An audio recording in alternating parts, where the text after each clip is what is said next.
ವೀಕ್ಷಕರೇ, ಮೋದಿ 3.0 ಸರ್ಕಾರದ ಬಹುನಿರೀಕ್ಷಿತ ಮೊದಲ ಬಜೆಟ್ ಅನ್ನ ವಿತ್ತ ಸಚಿವೆ ನಿರ್ಮಲಾ ಸೀತಾರಾಮನ್ ಅವರು ಯಶಸ್ವಿಯಾಗಿ ಮಂಡಿಸಿದ್ದಾರೆ.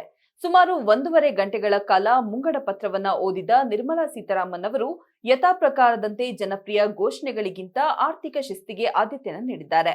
ಅದರಲ್ಲೂ ಅನೇಕ ವಸ್ತುಗಳ ಬೆಲೆಯನ್ನ ಇಳಿಸುವ ಮೂಲಕ ಮಧ್ಯಮ ವರ್ಗಕ್ಕೆ ಕೊಡುಗೆಯನ್ನು ನೀಡಿದ್ರೆ, ಹಲವು ಉತ್ಪನ್ನಗಳ ಮೇಲಿನ ತೆರಿಗೆ ಹೆಚ್ಚಿಸಿ ಒಂದಿಷ್ಟು ವರ್ಗಗಳಿಗೆ ಶಾಕ್ ನೀಡಿದ್ದಾರೆ.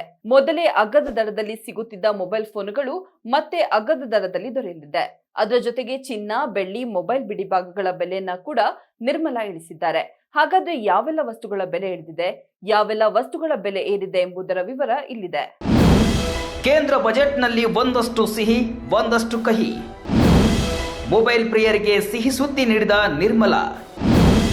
ಮೊಬೈಲ್ ಚಾರ್ಜ್ಗಳು ಮತ್ತಷ್ಟು ಅಗ್ಗ. ಹೌದು, ಲೋಕಸಭೆಯಲ್ಲಿ ಮಂಗಳವಾರ ಬಜೆಟ್ ಮಂಡಿಸಿದ ನಿರ್ಮಲಾ ಸೀತಾರಾಮನ್ ಅವರು ವಿವಿಧ ವಸ್ತುಗಳ ಮೇಲೆ ಇದ್ದ ಸುಂಕವನ್ನ ಕಡಿತ ಘೋಷಣೆ ಮಾಡಿದ್ರು. ಭಾರತದ ಮೊಬೈಲ್ ಉದ್ಯಮವು ಸಾಕಷ್ಟು ಅಭಿವೃದ್ಧಿ ಹೊಂದಿದೆ ಎಂದು ಹೇಳಿದ ಸಚಿವೆ, ಮೊಬೈಲ್ ಹಾಗೂ ಅದರ ಬಿಡಿ ಭಾಗಗಳ ಮೇಲಿನ ಸುಂಕವನ್ನ 15% ಕಡಿತಗೊಳಿಸುವ ಘೋಷಣೆಯನ್ನ ಮಾಡಿದ್ರು. ಮೊಬೈಲ್ ಫೋನುಗಳು, ಮೊಬೈಲ್ PCDA ಹಾಗೂ ಮೊಬೈಲ್ ಚಾರ್ಜರ್ಗಳ ಮೇಲಿನ ಮೂಲ ಕಸ್ಟಮ್ ಸುಂಕವನ್ನ ಕಡಿತಗೊಳಿಸುವ ಘೋಷಣೆಯನ್ನ ಮಾಡಿದ್ದರಿಂದ ಮೊಬೈಲ್ ಹಾಗೂ ಅದರ ಬಿಡಿಭಾಗಗಳ ದರ ಭಾರಿ ಪ್ರಮಾಣದಲ್ಲಿ ಇಳಿಕೆಯಾಗಲಿದೆ. ಬಂಗಾರ ಪ್ರಿಯ ಮಹಿಳೆಯರಿಗೆ ಖುಷಿ ಸುದ್ದಿ. ಚಿನ್ನ, ಬೆಳ್ಳಿ ಮೇಲಿನ ಕಸ್ಟಮ್ಸ್ ಸುಂಕ ಕಡಿತ. ಅದೇ ರೀತಿ ಮಹಿಳೆಯರಿಗೆ, ಗೃಹಿಣಿಯರಿಗೆ ಸಿಹಿ ಸುದ್ದಿ ನೀಡಿರುವ ನಿರ್ಮಲಾ ಸೀತಾರಾಮನ್ ಅವರು ಚಿನ್ನ, ಬೆಳ್ಳಿ ಹಾಗೂ ಪ್ಲಾಟಿನಂ ಲೋಹಗಳ ಮೇಲಿನ ಸುಂಕವನ್ನ ಸಹ ತಗ್ಗಿಸುವುದಾಗಿ ಘೋಷಣೆಯನ್ನ ಮಾಡಿದ್ರು. ಚಿನ್ನ ಮತ್ತು ಬೆಳ್ಳಿ ಮೇಲಿನ ಕಸ್ಟಮ್ ಸುಂಕವನ್ನ 6% ಹಾಗೂ ಪ್ಲಾಟಿನಂ ಮೇಲಿನ BCDಯನ್ನ 6.4% ಕಡಿತಗೊಳಿಸಲು ಮೋದಿ ಸರ್ಕಾರ ನಿರ್ಧರಿಸಿದೆ. ಅದರ ಜೊತೆ ರೆಸಿಸ್ಟರ್ಗಳು ಮತ್ತು ಕನೆಕ್ಟರ್ಗಳ ಉತ್ಪಾದನೆಗೆ ಬಳಸಲಾಗುವ ಆಕ್ಸಿಜನ್ ಮುಕ್ತ ತಾಮ್ರದ ಮೇಲಿನ ಮೂಲ ಸುಂಕ ತೆರಿಗೆಯನ್ನ ತೆರವುಗೊಳಿಸುವುದಾಗಿ ಸರ್ಕಾರ ಘೋಷಿಸಿದೆ. ಕ್ಯಾನ್ಸರ್ ಔಷಧಿಗಳಿಗೆ ತೆರಿಗೆ ವಿನಾಯಿತಿ ನೀಡಿದ ಕೇಂದ್ರ. ವಜ್ರ, ಕಂಪ್ರೆಸೈಡ್ ಗ್ಯಾಸ್, ಟಿಬಿ ದರ ಇಳಿಕೆ ನಿರೀಕ್ಷೆ.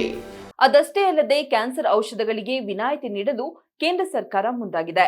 ಕ್ಯಾನ್ಸರ್ ಚಿಕಿತ್ಸೆಯ 3 ಔಷಧಗಳಿಗೆ ಸುಂಕದಿಂದ ವಿನಾಯಿತಿ ನೀಡಲಾಗಿದೆ. ಇದು ಕ್ಯಾನ್ಸರ್ ಚಿಕಿತ್ಸೆಗೆ ಒಳಪಡುತ್ತಿರುವ ರೋಗಿಗಳ ಮೇಲಿನ ಹೊರೆಯನ್ನ ತಗ್ಗಿಸಲಿದ್ದು, ಆರೋಗ್ಯ ಮತ್ತು ವೈದ್ಯಕೀಯ ಕ್ಷೇತ್ರದಲ್ಲಿ ಉತ್ತಮ ಬೆಳವಣಿಗೆಯಾಗಿದೆ.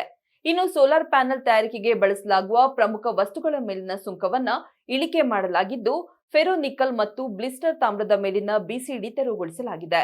ಇದಷ್ಟೇ ಅಲ್ಲದೆ ಲ್ಯಾಬ್ನಲ್ಲಿ ತಯಾರಿಸಿದ ವಜ್ರ, ಕಂಪ್ರೆಸ್ ಮಾಡಲಾದ ಅನಿಲ, ಟಿವಿ ದರ ಕೂಡ ಇಳಿಕೆಯಾಗುವ ನಿರೀಕ್ಷೆ ಇದೆ. ಅದರ ಜೊತೆಗೆ ಸೀ ಫುಡ್ಗಳಾದ ಸಿಗಡಿ, ಮೀನು, ಕೆಲವು ಸಾಕಣೆ ಜೀವಿಗಳ ಮೇಲಿನ ಮೂಲ ಕಸ್ಟಮ್ ಸುಂಕವನ್ನ 5% ಕಡಿತ ಮಾಡಲಾಗಿದೆ. ಚರ್ಮ ಹಾಗೂ ಚಪ್ಪಲಿಗಳ ಉತ್ಪಾದನೆ ಮೇಲಿನ ಸುಂಕ ಕಡಿತಕ್ಕೆ ಪ್ರಸ್ತಾವನೆಯನ್ನ ಸಲ್ಲಿಸಲಾಗಿದ್ದು, ಇದರಿಂದ ಪಾದರಕ್ಷೆಗಳ ದರ ಕೂಡ ಇಳಿಕೆಯಾಗುವ ನಿರೀಕ್ಷೆ ಮೂಡಿದೆ. ಅದರ ಜೊತೆ 25 ಬಹುನಿರ್ಣಾಯಕ ಖನಿಜಗಳನ್ನ ಕಸ್ಟಮ್ ಸುಂಕದಿಂದ ಹೊರಗಿಡಲಾಗುವುದು ಎಂದು ನಿರ್ಮಲಾ ಸೀತಾರಾಮನ್ ತಿಳಿಸಿರುವುದು ಮಹತ್ವದ್ದಾಗಿದೆ.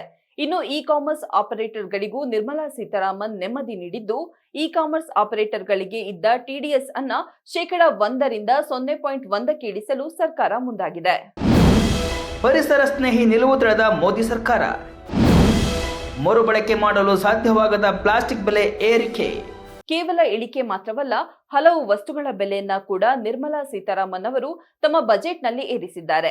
ಈ ಬಾರಿಯ ಬಜೆಟ್ನಲ್ಲಿ ಕೇಂದ್ರ ಸರ್ಕಾರ ಕೆಲವು ವಸ್ತುಗಳ ಸುಂಕದಲ್ಲಿ ಏರಿಳಿತ ಮಾಡುವ ಹೊತ್ತಲ್ಲಿ ಪರಿಸರ ಸ್ನೇಹಿ ನಿಲುವನ್ನ ಅನುಸರಿಸಿದೆ.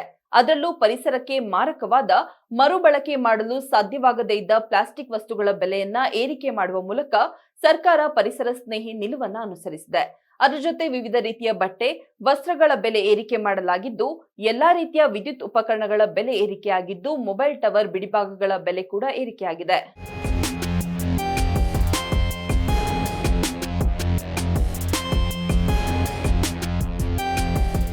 ಒಟ್ಟಿನಲ್ಲಿ ತಮ್ಮ ಸತತ ಸಪ್ತ ಬಜೆಟ್ ಅನ್ನ ಮಂಡಿಸಿರುವ ವಿತ್ತ ಸಚಿವೆ ನಿರ್ಮಲಾ ಸೀತಾರಾಮನ್ ಅವರು ಜನಪ್ರಿಯ ಘೋಷಣೆಗಳಿಗಿಂತ ಆರ್ಥಿಕ ಶಿಸ್ತಿನ ಕಡೆ ಗಮನ ಹರಿಸಿರುವುದು ಕಂಡುಬರುತ್ತಿದೆ. ಇದರ ನಡುವೆ ಹಲವು ವಸ್ತುಗಳ ಬೆಲೆ ಇಳಿಸಿರುವುದು ಜನರಿಗೆ ಒಂದಿಷ್ಟು ಅನುಕೂಲ ಮಾಡಿಕೊಟ್ಟಿದ್ದು, ಸಣ್ಣ ಉದ್ದಿಮೆಗಳಿಗೆ ಪ್ರೋತ್ಸಾಹ ನೀಡುವ ಪ್ರಯತ್ನ ಕಾಣುತ್ತಿದೆ.